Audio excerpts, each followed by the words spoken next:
Sitting in between Katy and Phil Joel, two very talented girls from Vienna, it's Lucy Britton and Sharnessa Shelton. Lucy from Bristol, England, Sharnessa from Washington, the state. And girls, welcome, and again, great job on the album. The maxi single and the full album, you guys rock my world. Oh, wow. Thank you very much. I have to ask you this, because I'm sure people are wondering, Lucy's from England and Sharnessa is from Washington. How in the world did you guys hook up? Well, the British one, I was in a band previously called Storm, and that fell through, but our manager now, Mark Pennells, was a consultant for that band, and so when it fell apart, he approached me and outlined the vision of Vienna and just said, "Are you still up for, following this career?" And I said, "Yes."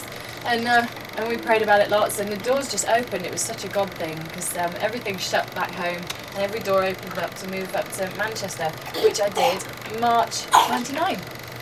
And this is Sharnessa. I was attending the School of Creative Ministries in London, and so Mark came down and held an audition at the school, and so I did some singing and dancing, and then we just talked about what I wanted to do as far as ministry and where my heart was at, and so we prayed about it and knew it was a God thing, and so I moved up to Manchester in September of '99 after finishing my year out at school in London.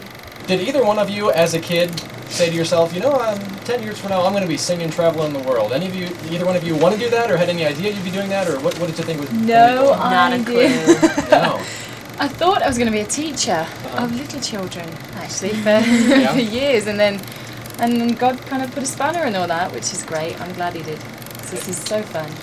I totally didn't know. I mean, right after high school, I did a kind of a year, like a season of discipleship, just focusing on God and trying to figure out what He wanted me to do next. And I honestly had no idea. I mean, I've always loved, theater and dancing and singing and, all that kind of stuff. But I just didn't know. I had a feeling it would involve something having to do with the arts. But also, I was, for a while, considering becoming like a constitutional lawyer.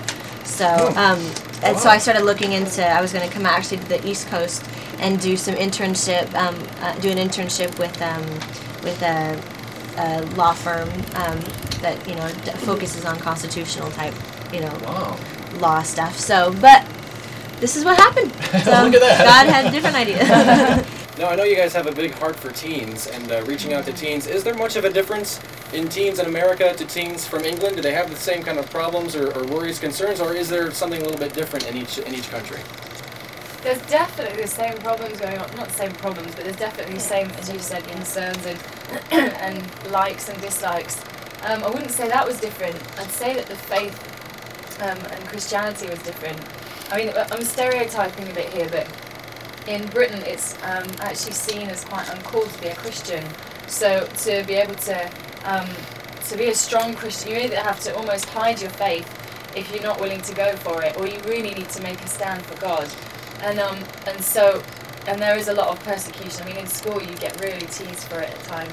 And there's definitely a different slant on it. And over here we've noticed, again, I'm stereotyping, I'm sorry, but we have noticed that it's just more common to be a Christian, but not necessarily really live for Jesus. So yeah, there's definitely a different slant on the faith and the Christian aspect, but not on teenagers and how they work. Right.